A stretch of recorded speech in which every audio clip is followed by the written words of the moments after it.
So we've had major parks in the city, but these micro parks that we have created, especially the slums and the low-income areas, have created a lot of benefits to us. పిల్లలు కూడా యాక్టివ్గా ఉండి మొత్తము ఏది problems లేకుండా బురదల వేరే కాడ ఖాళీ ప్లేసులలో ఆడకుండా మంచి చెట్లు ఉన్న ప్రదేశంలోనే ఆడుకుంటూ ఉంటారు. గతంలో ఇక్కడ ఏముండే అంటే చాలా మొత్తం మోరీ వాటర్స్ ఇక్కడ వచ్చి స్టాక్ అయ్యేది. దానివల్ల చాలా ఇబ్బంది పడేటోళ్ళు జనాలు.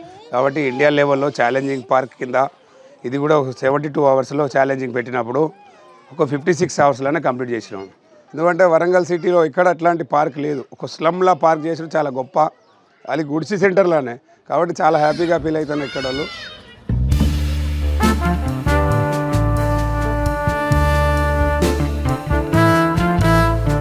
ఒక 5 minutes డిస్టెన్స్లో ఉండడం వల్ల సో రోజు ఈవినింగ్ వచ్చి ఆ పిల్లల్ని తీసుకొని మేము కూడా ఆడుకోవడం జరుగుతుంది. ఆడుకునే పరికరాలు బాగున్నాయి.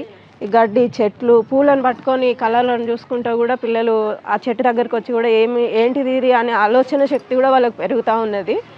ప్లస్ ఇంకా మంచిగా ఉన్నదండి డెవలప్మెంట్.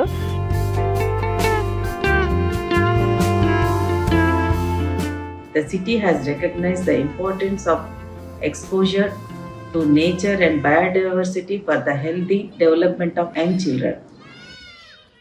ఈ పార్క్ అయితే ఒక అదృష్టం మా పిల్లలకైతే. నేను మా పిల్లలకైతే పార్క్ బాగా ప్రిఫర్ చేస్తున్నాను.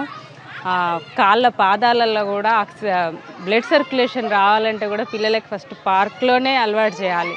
ఈ గ్రీనరీ వల్ల నాకు చాలా యూజ్ అవుతుంది. పిల్లలకి ఎవరితో ఎలా కమ్యూనికేట్ కావాలి అని వాళ్ళకి బాగా యూజ్ అవుతుంది.